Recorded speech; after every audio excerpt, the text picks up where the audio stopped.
Salut les Green Lovers et bienvenue aux nouveaux abonnés. Alors je suis très heureuse de vous retrouver aujourd'hui dans cette vidéo pour vous expliquer comment bouturer, comment multiplier très simplement vos fraisiers à partir des stolons qui se développent en cours de saison. Alors vous allez me dire, qu'est-ce qu'un stolon? Eh bien voilà, ce sont ces grandes tiges qui poussent à partir du plant de fraisier. Ça se développe en cours de saison et ce que l'on appelle des stolons. Et vous voyez, il y a des petites racines qui se développent au bout du pied du stolon. C'est un moyen de reproduction naturelle du plant de fraisier. Donc vous l'aurez compris, c'est vraiment très très simple. Il suffit de sectionner les stolons et de les repiquer tout simplement pour que les racines puissent se développer dans un pot à part entière et créer ainsi un nouveau plant. Alors j'utilise un pot percé évidemment et une terre très légère composée de tourbe.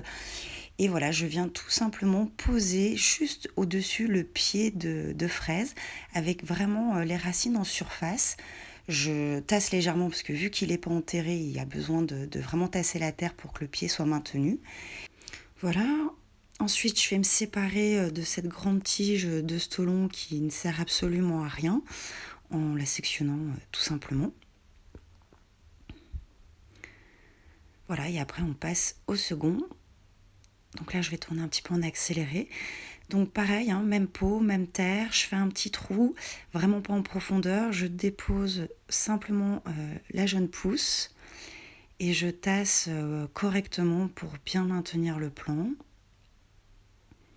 Voilà, encore une fois, vu qu'il n'est pas enterré, qu'il n'y a pas de racines, il faut vraiment bien le maintenir. Donc vous pouvez utiliser un petit tuteur aussi. Là, je dégage un petit peu la terre qui se trouve sur les quelques feuilles. Alors pour aider à l'enracinement, vous pouvez tout à fait couper les feuilles de moitié dans la longueur. Voilà, ça va vraiment diminuer l'évaporation. Alors quant à l'exposition, maintenant je vais les mettre à la pleine lumière, à l'abri du soleil direct et des courants d'air. Et puis je vais attendre que les feuilles grandissent un peu.